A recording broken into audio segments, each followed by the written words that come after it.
Kankakee Sands is an 8,000-acre prairie restoration that we started back in 1996. Historically, this used to be Beaver Lake, Indiana's largest freshwater lake.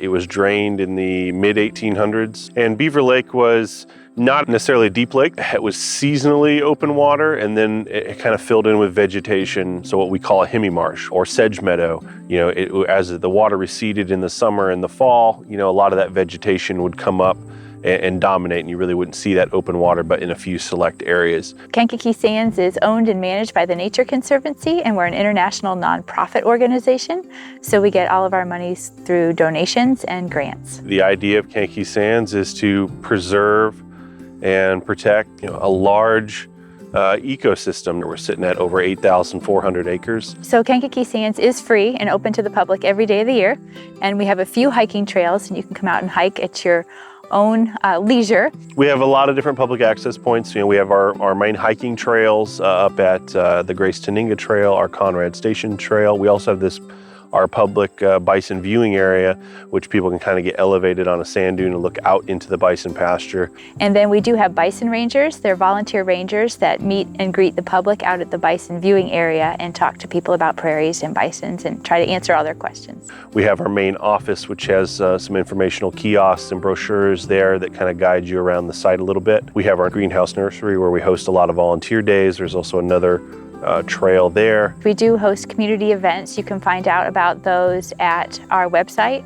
We do offer birding tours. We offer educational tours. We offer wildflower tours. You host a lot of school groups here. A good example is that our Bison Ranger group, which is sets up a little interpretive table on the weekends or when there are groups, school groups going to be here, and they run through the history of the site. And then we partner a lot with Friends of the Sands. They're a local community organization that does a lot of education and outreach. Back in 2016, we brought a small herd of 23 bison to Kankakee Sands from South Dakota.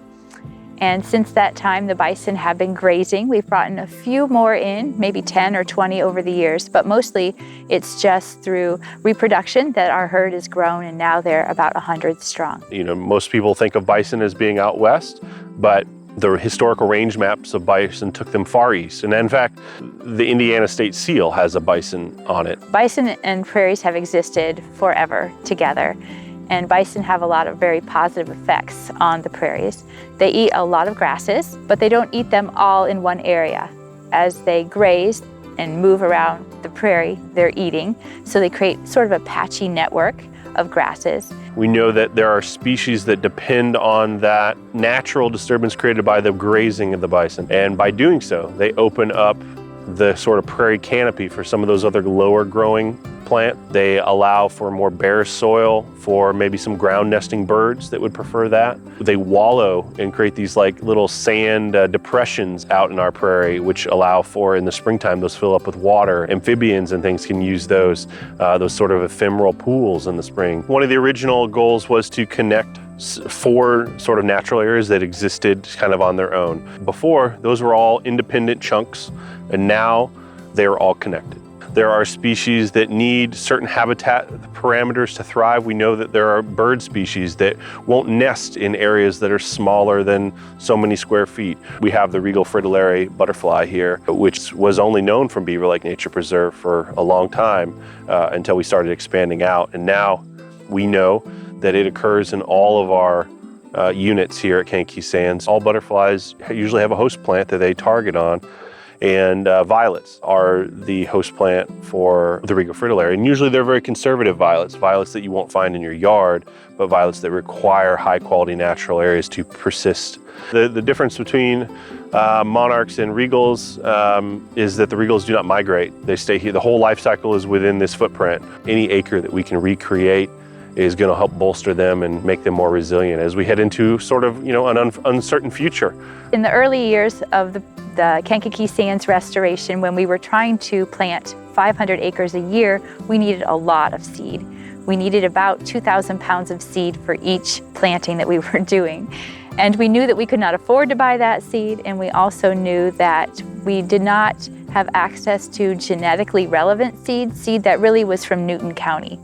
So for that reason, we created our native plant nursery here. You know, we harvest thousands of pounds of seed from the prairie every year to supplement additional seedings, overseeding, adding species where they should be and they're not currently. For every square foot of land that we seed, we try to get at least 40 seeds on that square foot of land, usually up to 80 seeds per square foot. We have lots of spreadsheets to guide our collection efforts the year before the planting.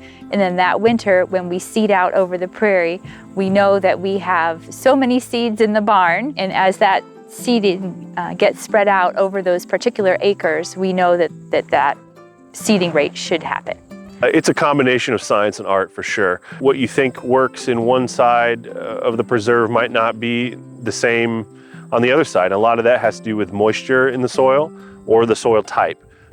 So my job and our team's here's job is to restore and reconnect those pieces so that species can thrive and move in and out of them and kind of create that whole ecosystem approach again. Non-native plants do come in. Some non-native plants are aggressive.